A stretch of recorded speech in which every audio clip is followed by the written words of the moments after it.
बिहार की राजधानी पटना में अचानक हुए बड़े सियासी तख्तापलट के बाद क्या सम्राट चौधरी की नई नवेली सरकार ने राज्य के जमींदारों, किसानों और आम रईतों के लिए एक ऐसा खजाना खोल दिया है जिसकी किसी ने कल्पना तक नहीं की थी।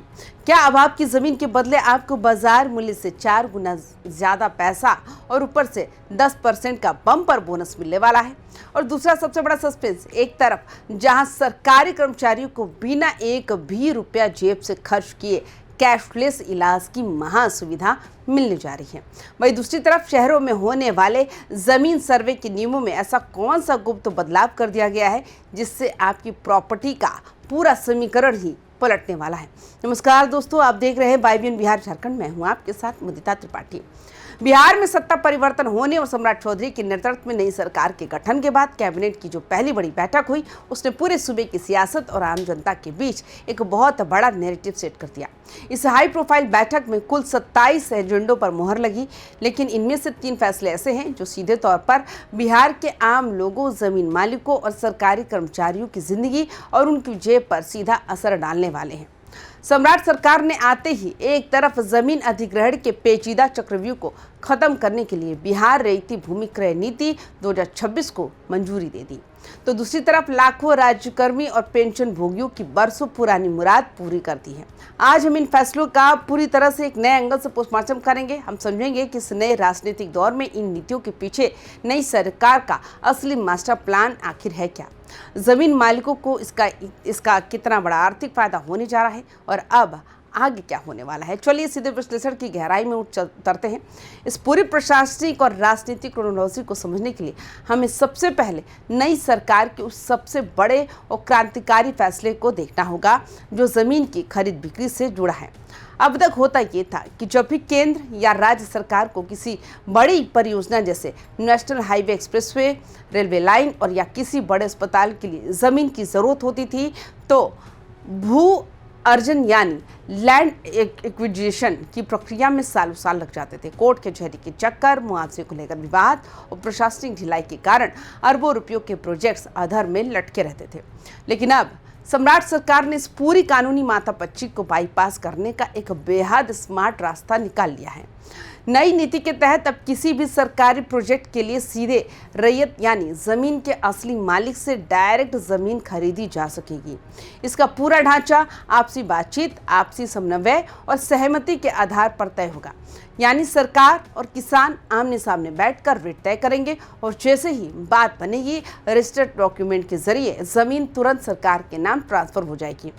इसमें सबसे बड़ा पेच मुआवजे के कैलकुलेशन का है, जिसे सरकार ने बेहद आकर्षक बना दिया। शहरों में जमीन का जो भी मार्केट रेट होगा या जो भी सर्किल रेट होगा, उन दोनों में से जो भी सबसे ज्यादा होगा उसका ठीक 2 गुना दाम मुआवजे के तौर पर जमीन मालिक की जेब में जाएगा। गांवों में ये नियम और भी ज्यादा फायदेमंद है। ग्रामीण क्षेत्र की जमीन का मार्केट रेट या सर्किल रेट जो भी अधिक होगा उसका सीधा 4 गुना यानी 400% मुआवजा रैयत को दिया जाएगा। इस नीति की सबसे बड़ी खासियत यह है कि चाहे जमीन शहर की हो या गांव की, आपसी सहमति से सीधे जमीन बेचने पर कुल तय कीमत के ऊपर 10% का अतिरिक्त इंसेंटिव यानी प्रोत्साहन राशि भी बोनस के तौर पर मिलेगी। सोने पर सुहागा यह है कि इस पूरी खरीद प्रक्रिया पर जमीन मालिक को एक भी रुपया स्टाम्प ड्यूटी या पंजीयन शुल्क के रूप में नहीं देना होगा। इसका पूरा खर्च सरकार उठाएगी। प्रशासनिक और आर्थिक विश्लेषकों का मानना है कि सम्राट सरकार के इस कदम से जहां एक तरफ किसानों और रैयतों को उनकी जमीन की ऐसी कीमत मिलेगी जिसकी उन्होंने उम्मीद भी नहीं की, वहीं दूसरी तरफ सरकार का जो समय और पैसा भू अर्जन की लंबी कानूनी लड़ाइयों में बर्बाद होता था उसकी 100% बचत होगी। अमूमन देखा जाता है कि कई इलाकों में जमीन का सर्किल रेट यानी सरकारी रेट कम होता है, लेकिन बाजार में उसकी असली कीमत यानी बाजार वैल्यू बहुत ज्यादा होती है। वहीं कुछ इलाकों में इसका उल्टा भी देखने को मिलता है। नई सरकार ने इस नीति में बहुत ही होशियारी से ये साफ कर दिया कि रैयत का नुकसान किसी भी हाल में नहीं होना चाहिए। इसलिए नियम बनाया गया कि मार्केट रेट और सर्किल रेट में जो भी रेट सबसे ज़्यादा होगा कैलकुलेशन उसी पर ही किया जाएगा। इसका मतलब ये है कि अगर आपके गांव की ज़मीन का सरकारी रेट कम है लेकिन वहां से कोई हाईवे गुजरने के कारण बाजार में उसकी कीमत आसमान छू रही है, तो सरकार आपको उस बढ़ी हुई बाजार कीमत का सीधा 4 गुना पैसा देगी। ये क्लॉज ही असल में इस पूरी नीति की रीढ़ की हड्डी है, जो किसानों को कोर्ट जाने से रोकेगी और उन्हें सबसे ज्यादा आर्थिक लाभ पहुंचाएगी। कैबिनेट के पिटारे से निकला दूसरा सबसे बड़ा और संवेदनशील फैसला सीधे तौर पर बिहार के लाखों मिडिल फैमिली और सरकारी तंत्र को मजबूती देने वाला है।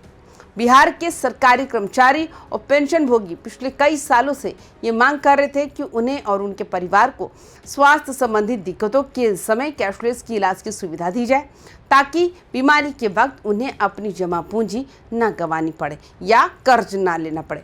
नई सरकार ने सत्ता संभालते ही इस संवेदनशील मुद्दे पर अपनी प्राथमिकता जाहिर कर दी है।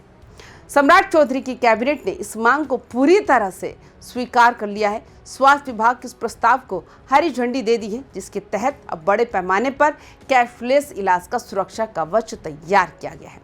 इस ऐतिहासिक फैसले के दायरे में कौन कौन आने वाला है, इसकी क्रोनोलॉजी को ध्यान से समझिए। पहला वर्ग होगा बिहार विधान मंडल के तमाम वर्तमान और पूर्व सदस्य, विधायक और विधान पार्षद और उनके ऊपर निर्भर रहने वाले उनके परिवार के आश्रित सदस्य। दूसरा वर्ग होगा अखिल भारतीय सेवा जैसे आईएएस, आईपीएस, आईएफएस के बिहार कैडर के तमाम सेवारत और सेवानिवृत्त रिटायर अधिकारी और उनके आश्रित। तीसरा और सबसे बड़ा वर्ग होगा राज्य सरकार के जितने भी परमानेंट यानी नियमित अधिकारी और कर्मचारी हैं, वो उनके परिवार के आश्रित, राज्य सरकार के रिटायर्ड पेंशनभोगी कर्मचारी, पति पत्नी और पारिवारिक पेंशन तक लाभ लेने वाले लोग होंगे। इस नीति के लागू होने के बाद इन सभी लाभार्थियों को आईपीडी यानी इन पेशेंट डिपार्टमेंट यानी अस्पताल में भर्ती होने की स्थिति में पूरी तरह से कैशलेस इलाज मिलेगा। उन्हें अस्पताल के काउंटर पर जाकर ना तो कोई एडवांस जमा करना होगा और ना ही इलाज के बाद भारी भरकम बिलों के भुगतान के लिए दफ्तरों के चक्कर काटकर मेडिकल रीइंबर्समेंट की फाइलों को दौड़ाना होगा। सारा का सारा सेटलमेंट सीधे सरकार और अस्पताल के बीच डिजिटल मोड में होगा। ये फैसला निश्चित रूप से बिहार के सरकारी कर्मचारियों के बीच नई सरकार के प्रति एक बहुत बड़ा और सकारात्मक संदेश लेकर गया है। इस फैसले के महत्व को समझने के लिए हमें पुराने मेडिकल रीइंबर्समेंट यानी चिकित्सा प्रतिपूर्ति के सिस्टम को याद करना होगा, जिससे हर सरकारी कर्मचारी कभी ना कभी प्रताड़ित हुआ है।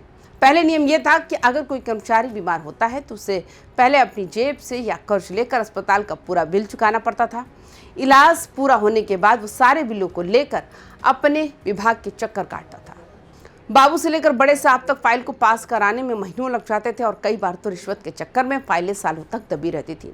रिटायर्ड बुजुर्ग पेंशन भोगियों के लिए ये प्रक्रिया किसी मानसिक प्रताड़ना से कम नहीं थी। अब सम्राट सरकार द्वारा इस नई कैशलेस व्यवस्था को हरी झंडी देने से इस पूरे बाबू तंत्र और फाइलों के नरक से हमेशा के लिए मुक्ति मिल जाएगी। कर्मचारी सिर्फ अपनी बीमारी पर ध्यान देगा, पैसे की चिंता सीधे सरकार के पाले में चली जाएगी। अब बात करते हैं उस कैबिनेट के तीसरे फैसले की, जो जमीन की सुरक्षा और शहरों में रहने वाले हर एक मकान और प्लॉट मालिक से जुड़ा हुआ है। बिहार में इस समय विशेष भू सर्वेक्षण का काम चल रहा है। ग्रामीण इलाकों में तो इसके नियम पहले से ही बहुत स्पष्ट थे और काम चल रहा था, लेकिन जैसे ही ये सर्वे शहरी क्षेत्रों की तरफ बढ़ा, वैसे ही नियमों की अस्पष्टता के कारण एक बहुत बड़ा वैक्यूम पैदा हो गया। शहरी इलाकों की जमीनों का ताना बाना गाँवों से बिल्कुल अलग होता है। यहाँ दाखिल खारिज, नगर निगम के टैक्स रिकॉर्ड, होल्डिंग नंबर और नक्शों का एक बहुत ही पेचीदा जाल होता है। इस समस्या को सुलझाने के लिए नई कैबिनेट ने बिहार विशेष सर्वेक्षण एवं बंदोबस्त संशोधन नियमावली 2026 को बाकायदा मंजूरी दे दी है। इसके तहत पुराने नियमों की 24 अलग अलग कंडिकाओं यानी क्लाउजेस में बहुत बड़ा संशोधन किया गया। इस संशोधन का सबसे बड़ा और व्यवहारिक असर ये होगा कि अब शहरों में होने वाले जमीन सर्वे के काम में नगर निगम, नगर परिषद और नगर पंचायतों के स्थानीय प्रतिनिधियों को सीधे तौर पर शामिल किया जाएगा। इसका सबसे बड़ा फायदा ये होगा कि वार्ड स्तर पर किस जमीन का असली मालिक कौन है, होल्डिंग टैक्स कौन भर रहा है और सरकारी या नजूल भूमि कहां पर है, इसकी बिल्कुल सटीक जानकारी सर्वे टीम को मौके पर ही मिल जाएगी। स्थानीय प्रतिनिधियों के शामिल होने से जमीन के बाउंड्री विवाद, फर्जी कागजात के आधार पर होने वाले फर्जीवाड़े और आम लोगों को मिलने वाले अकारण नोटिसों के मामले में भी भारी कमी आएगी। इससे पूरे शहरी क्षेत्र का डिजिटल लैंड रिकॉर्ड बहुत ही तेजी और पारदर्शिता के साथ बनकर तैयार हो सकेगा। शहरी भूमि सर्वेक्षण नियमावली में जिन 24 कंडिकाओं को संशोधित किया गया है, उसके पीछे का असली कारण शहरों में बढ़ता हुआ अतिक्रमण और अवैध कॉलोनियों का निर्माण है। ग्रामीण क्षेत्रों में नक्शे बहुत साफ होते हैं और सीमाएं तय होती हैं, लेकिन शहरों में पिछले 30-40 सालों में बिना किसी मास्टर प्लान के धड़ल्ले से कॉलोनियां बस गई हैं। कई जगहों पर सरकारी जमीनों, तालाबों और पार्कों की जमीनों पर अवैध कब्जे करके मकान खड़े कर दिए गए। पुराने नियम इन पेचीदगियों को सुलझाने में नाकाम साबित हो रहा था। अब जब नगर निकायों के मेयर, वार्ड पार्षद और अमीन एक साथ बैठकर इस नए संशोधित नियम के तहत नक्शों का मिलान करेंगे तो दूध का दूध और पानी का पानी होना तय है। ये संशोधन सिर्फ सर्वे को तेज नहीं करेगा, बल्कि शहरों में छिपे हुए भू माफियाओं के उस सिंडिकेट की कमर भी तोड़ देगा जो फर्जी कागजात के दम पर सरकारी जमीनों की खरीद बिक्री का खेल खेलते आ रहे थे। तो इस महा कैबिनेट और इन 27 एजेंडों पर लगी मुहर के बाद अब आगे क्या होता है, बिहार के जमीनी और प्रशासनिक धरातल पर इसके क्या दूरगामी परिणाम देखने को मिलेंगे। जमीन मालिकों से सीधे खरीद शुरू होने के बाद बिहार में अटके हुए दर्जनों मेगा प्रोजेक्ट्स को अब तत्काल जमीन मिलनी शुरू हो जाएगी।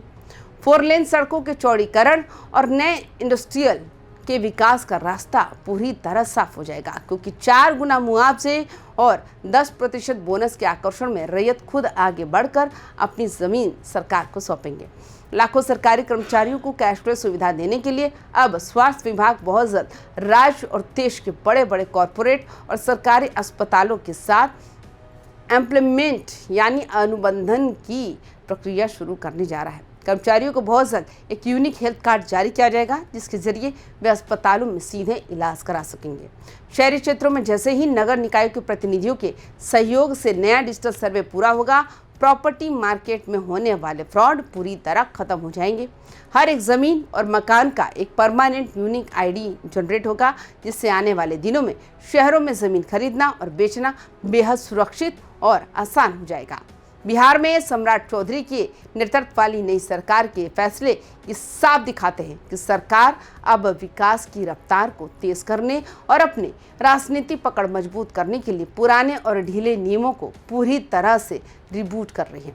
चाहे किसानों को उनकी जमीन की सही और बम्पर कीमत देना हो, कर्मचारियों को मेडिकल सुरक्षा देना हो या फिर शहरों के लैंड रिकॉर्ड को दुरुस्त करना हो, इन सारी कड़ियों को जोड़कर देखें तो बिहार एक बहुत बड़े प्रशासनिक और आर्थिक बदलाव की तरफ बढ़ रहा है।